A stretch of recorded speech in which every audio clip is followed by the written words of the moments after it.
Assalamualaikum warahmatullahi wabarakatuh. Halo semua, nama saya Serina Akbarensi Seno dengan NIM 22222 30110 dari kelas 1D Prodi Pendidikan Bahasa Indonesia. Pada video ini saya akan menjelaskan materi psikolinguistik dan pemerolehan bahasa.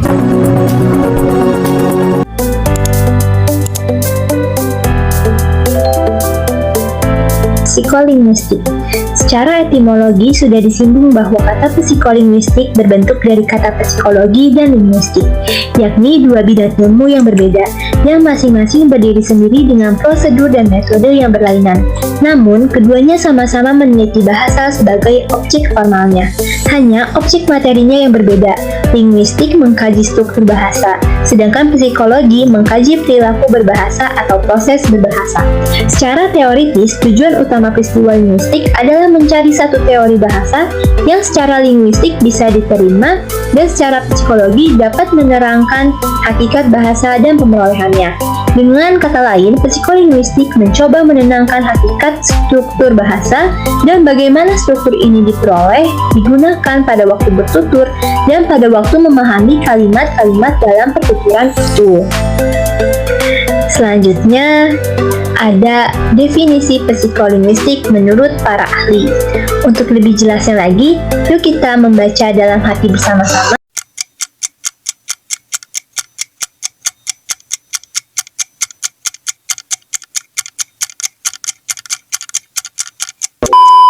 Nah, selanjutnya ada 7 subdisiplin psikolinguistik. Pertama, ada psikolinguistik teoritis.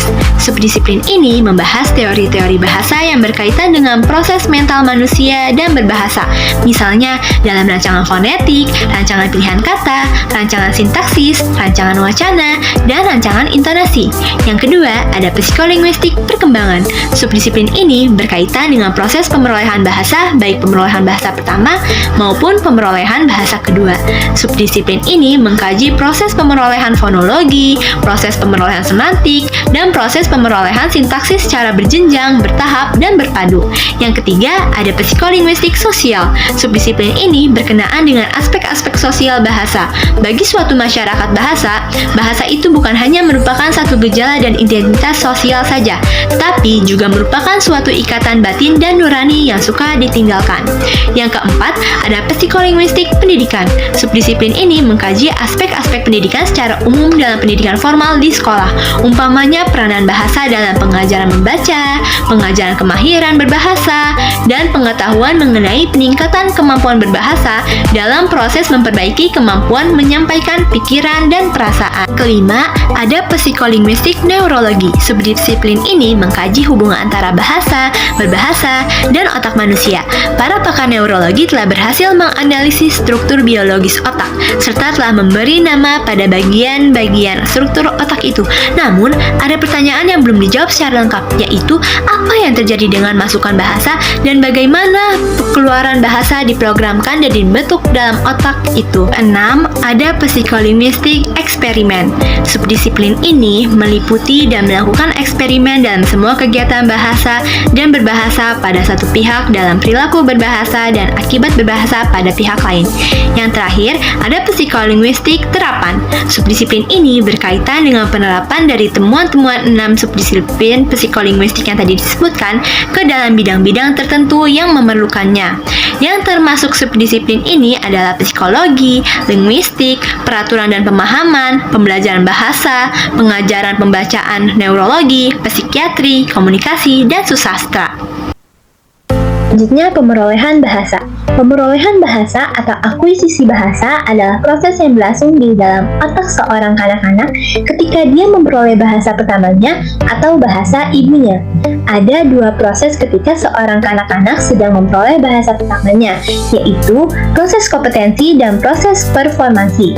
Proses kompetensi adalah proses penguasaan tata bahasa yang berlangsung secara tidak disadari.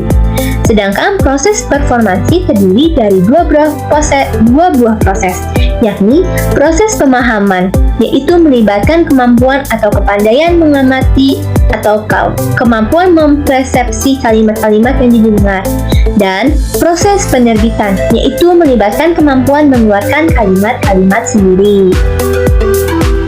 Selanjutnya, ada definisi pemerolehan bahasa menurut para ahli. Untuk lebih jelasnya, yuk kita baca bersama-sama dalam hati.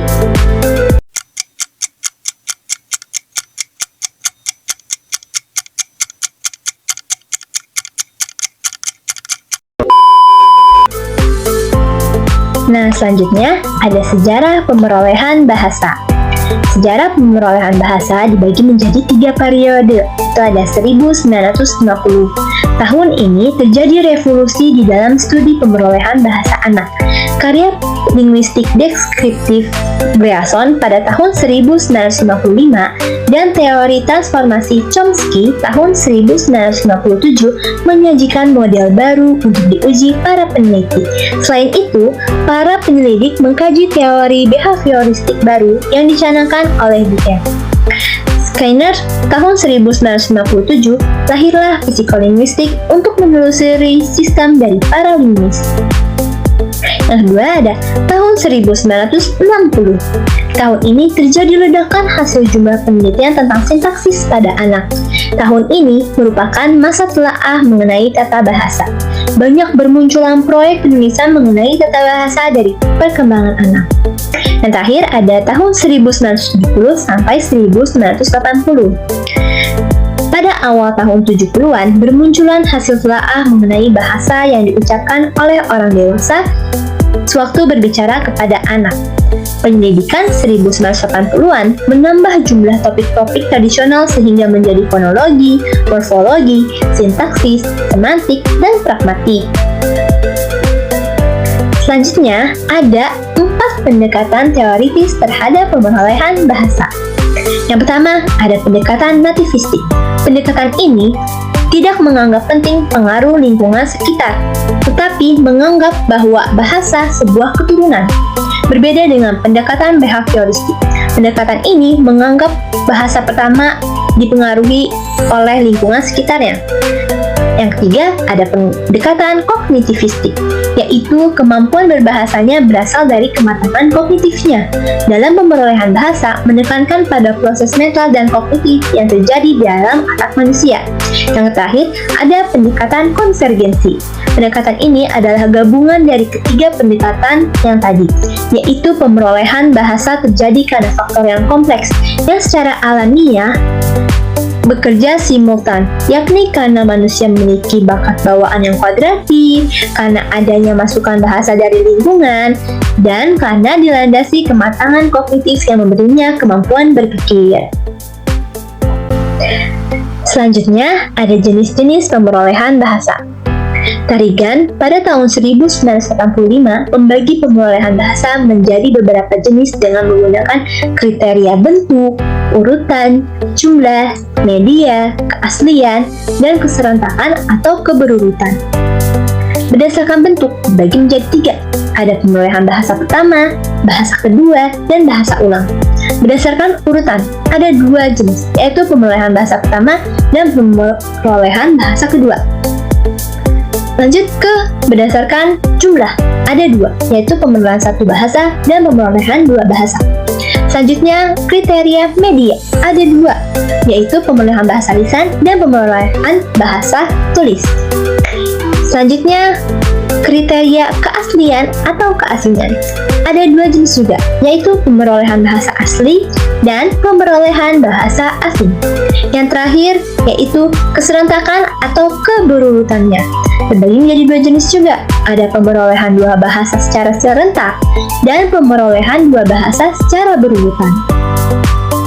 Selanjutnya, ada variabel pemerolehan bahasa. Stefani pada tahun 1994 mengelompokkan variabel bahasa atas dasar sosio-kultural dan psikologi sebagai berikut. Ada 3 variabel.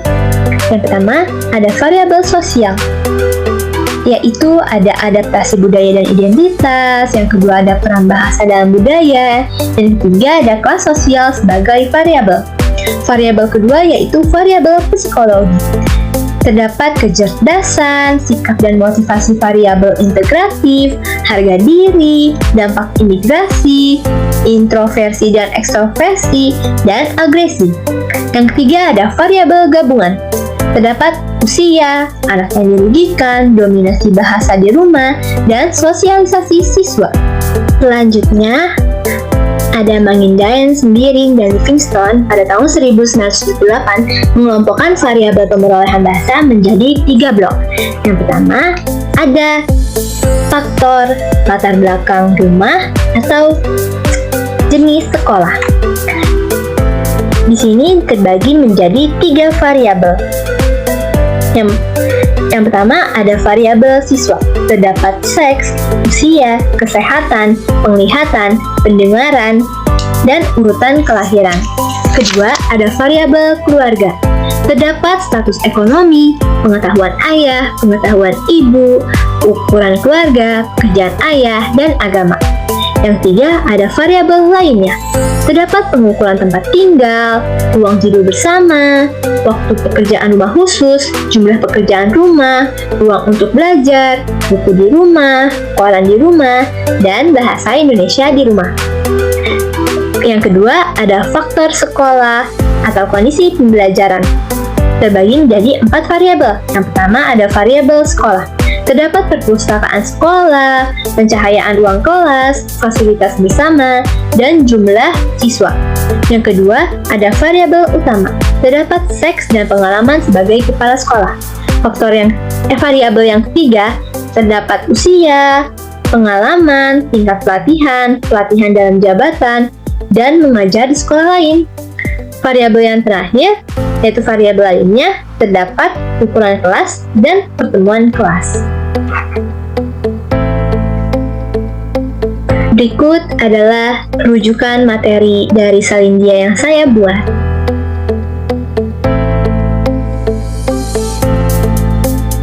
Sekian materi yang telah saya sampaikan. Mohon maaf bila ada salah pengucapan kata.